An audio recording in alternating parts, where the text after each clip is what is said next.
Hi everyone, it's Masha and I welcome you to my channel. Today I'm reviewing Liquitex basic paints, which I bought actually in Japan, so that's why they have a little bit different design, and I'll talk about it a little bit later. So this is a 12 color set of basic Liquitex acrylic paint, and each tube is of 20 milliliters. Now, what's very cool, it's that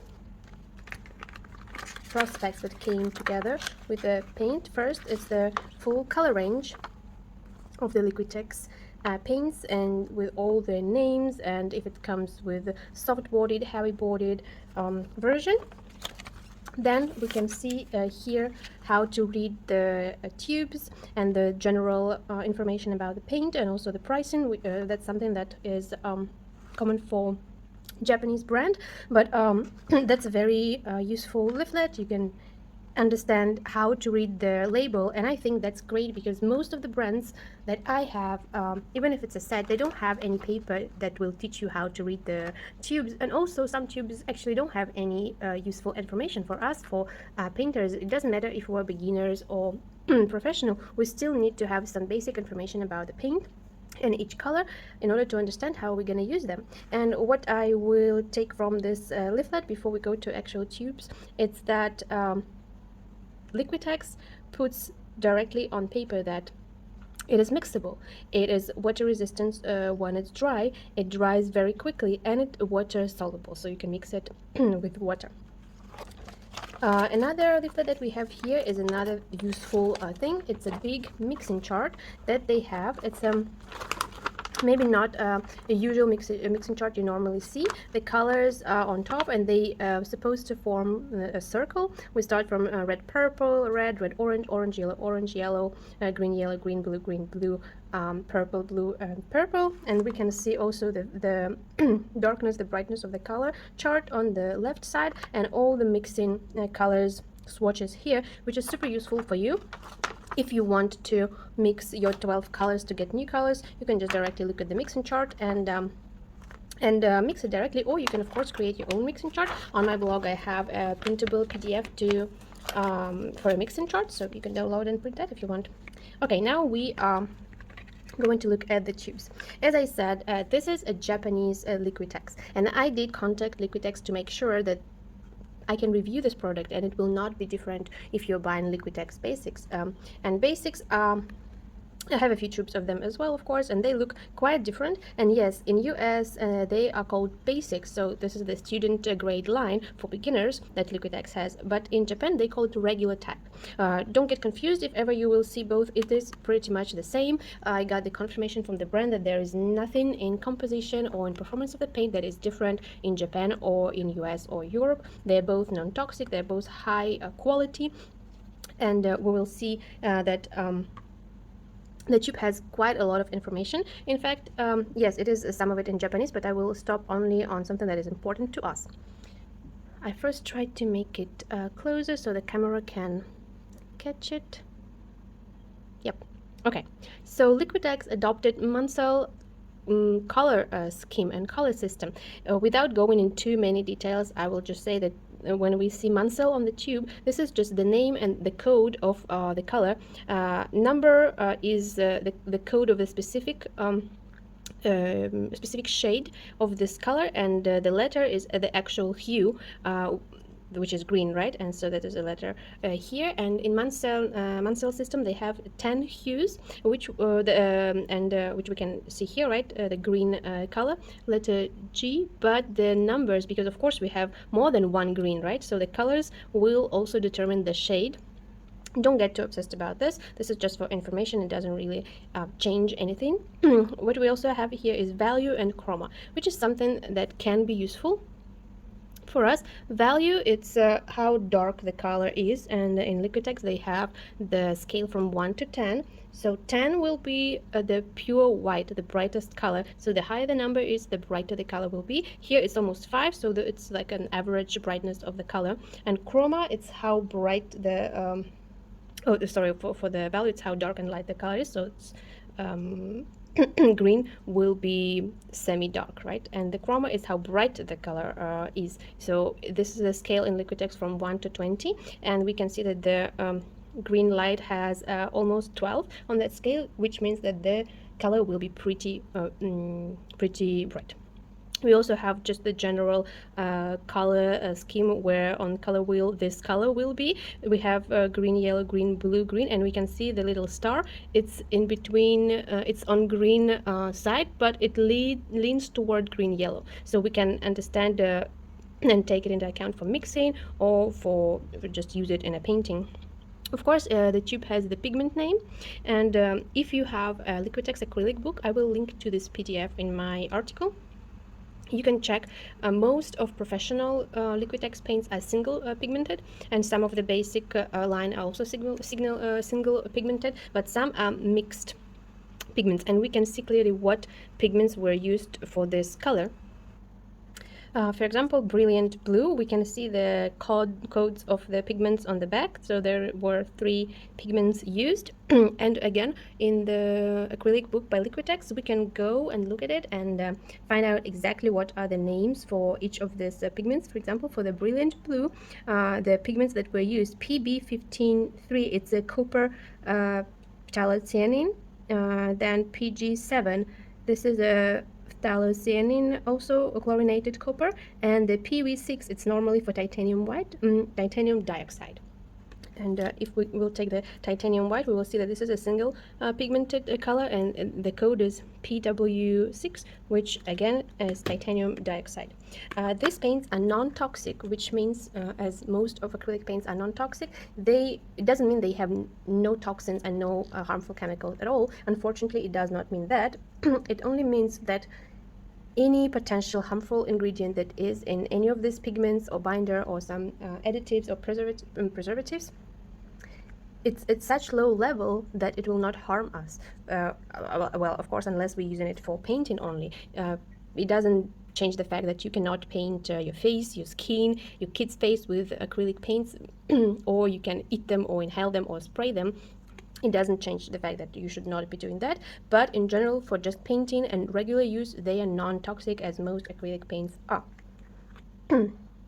I also would like to let you know that there is in Japanese version the price range, because they grade they have 4 groups for pricing for Liquitex colors, depending again on the pigments used, because the more complex the production was and the higher quality pigments were used, of course, they consider it to be more expensive, and it's actually how it works with pretty much all paints. Especially we can see it with the Winsor & Newton. They have series 1, 2, and 3, and you will see that the price is very different.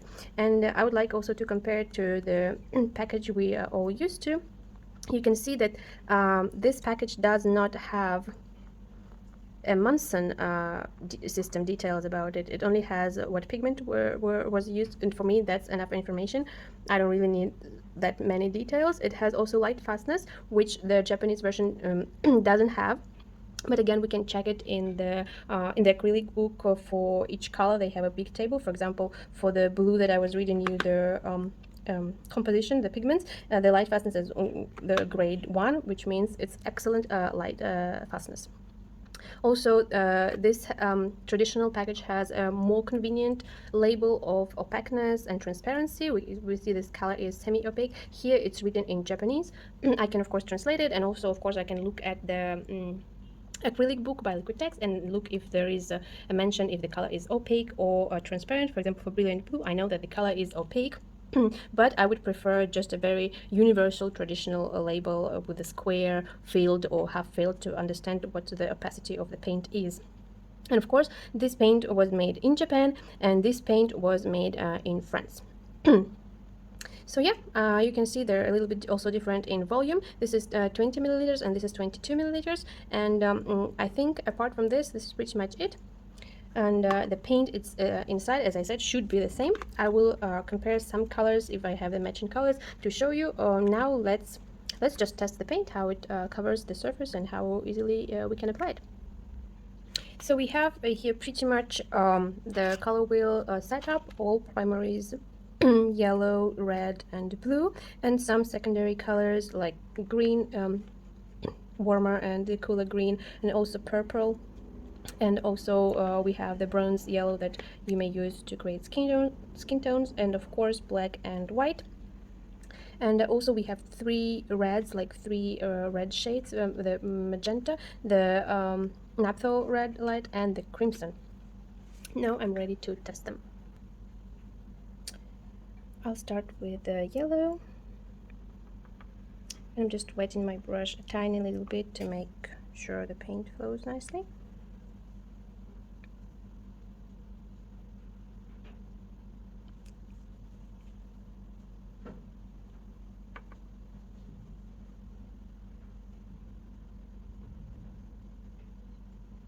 This is naphtha red.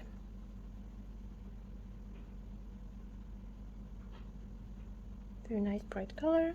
Of course the video will not transmit the real colors, it's just what digital does, but I will try to show you a little bit closer once I'm done with the color swatches, so you can see what the color is like. And also now they're wet, and we will see how they will dry, if they will dry to darker look, or they will not change the color much. The brilliant blue, beautiful color. As you already can see, I hope you can see already that the coverage is pretty impressive. Even though I'm just making swatches, there is almost none visible brush strokes. Of course there are hard edges, but within the painted area the coverage is great. The colors look pretty big to me for now. We will do another test for opacity a little bit later. That's purple. Purple on palette looks almost black.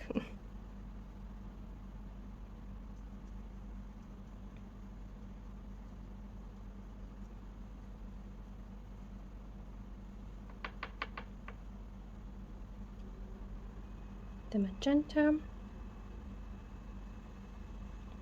Magenta is more hot pink for me, but I know it's a very controversial topic. Some people argue about magenta and pink shades and violets and purples, so I'll just go with what it is, with magenta. The lighter green,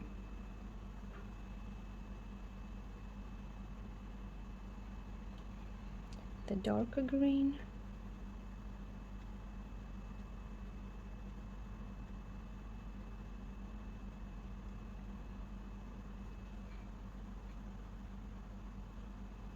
we also have the bronze yellow that I think is yellow ochre, which is super good for skin tones. More transparent color. And of course black. I'm not swatching white, it will not be visible anyway, but I will use it for the opacity test, and we'll see how good it's covering the black. So yeah, that's the colors.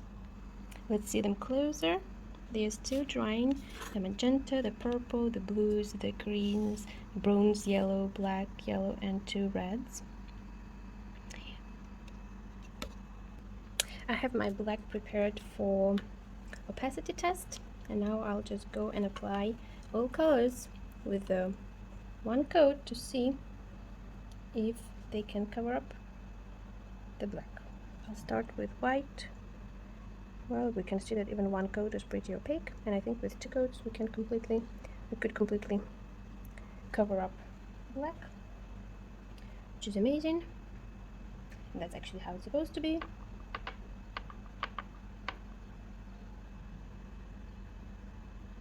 The medium magenta,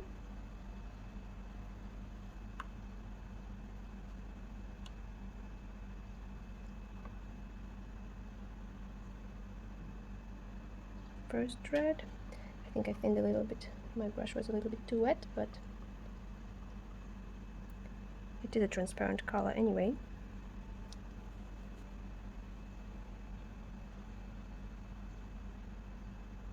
crimson.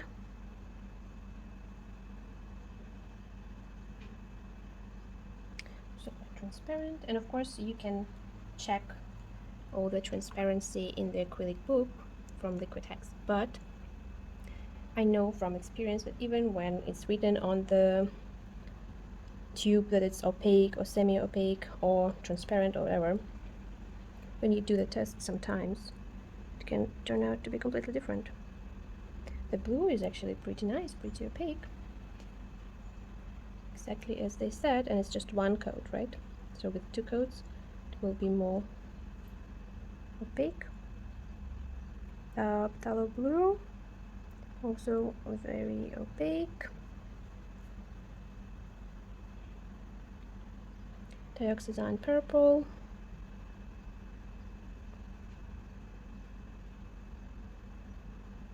It's quite dark compared to black anyway, so you less likely to use it one on top of another, but still it's pretty transparent, so it can only cover up the black if you will layer white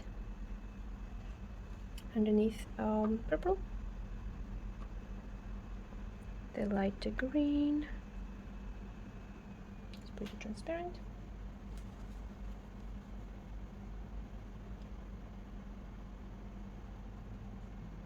Darker green.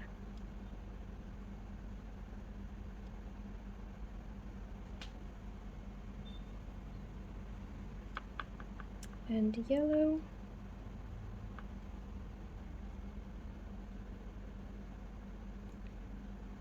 Most yellows are transparent by nature.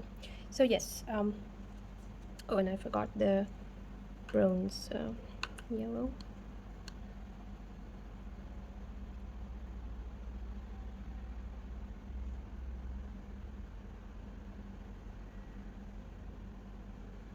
I think with 2 coats can be good for covering even darker areas. So yeah, as you can see, most colors are pretty opaque or semi-opaque. Some, just a few, are quite transparent. We can increase the opacity by adding white underneath these colors, or we can try to apply a few coats. Now let's see how the colors is for mixing. And I'll first try the basic setup is blue and yellow. To get the green color, and of course with the 12 tubes we have some secondary colors, but still sometimes we may need to mix something. And this is a beautiful color, not muddy. The opacity and the brightness and the how vivid the color is, even when you mix new color, is very important property, because with some student grade paints you can have 10 tubes, but when you mix a new color it's a muddy, it's dull color. Here we can see it's still an opaque, nice, beautiful color. And if we mix it with a little bit white to change the value. I'm normally mixing on my palette and actually with a palette knife, but to show you, I'm doing it all on my watercolor paper, just to have an example. So you can see in a matter of seconds you can easily mix new colors, and also of course you can change the transparency with water, making it more like washy, like areas, like watercolor effects. And it's also very easy. Now let's see how can we blend some colors. And again, I'm just picking up a few colors that we can use from the palette, and it will be the purple, the blue, and the light blue.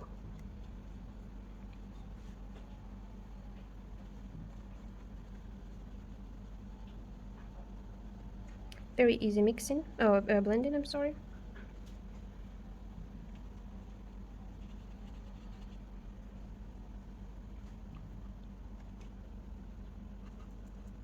We need more blue to get it into the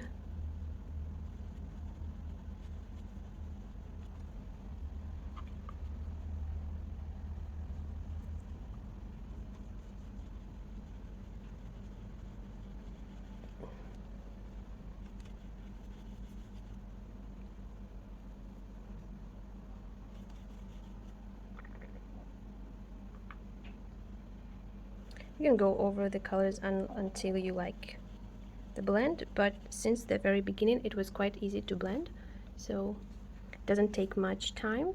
And as a beginner it's very important because acrylics are fast drying, so we need to work quickly, and if we don't have good enough paints to work quickly, well, the blend will not be successful. And even they are fast drying, I can still go a little bit and rework it a little bit. Of course I can make it a mess also, but yeah, the point being that it's easy to work on blending with Liquitex regular paints and basics, of course, as well, if we're referring to US market. Now I would like to see some layering, because we know that layering is the basic technique for acrylics. So I will just make a little square, let it dry, and see how easy it is to layer colors on top of each other. And what I really like while I was doing the swatches or the blending, even working with a simple brush, I don't really see brush strokes, which is also great for beginners.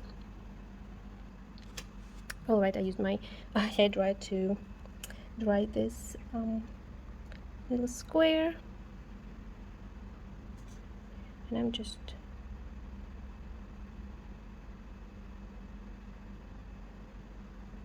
as we can see, it's great for layering, even though I'm using a transparent color and not in a very thick application. I can see that the layers are there, right? And I can still proceed to painting, which is great.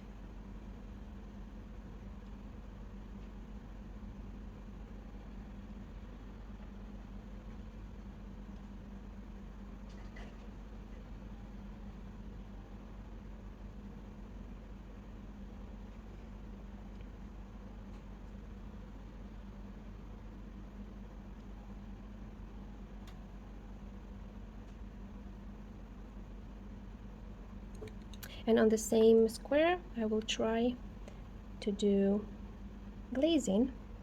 So for glazing, I'm not using any glazing media, I'm just using water.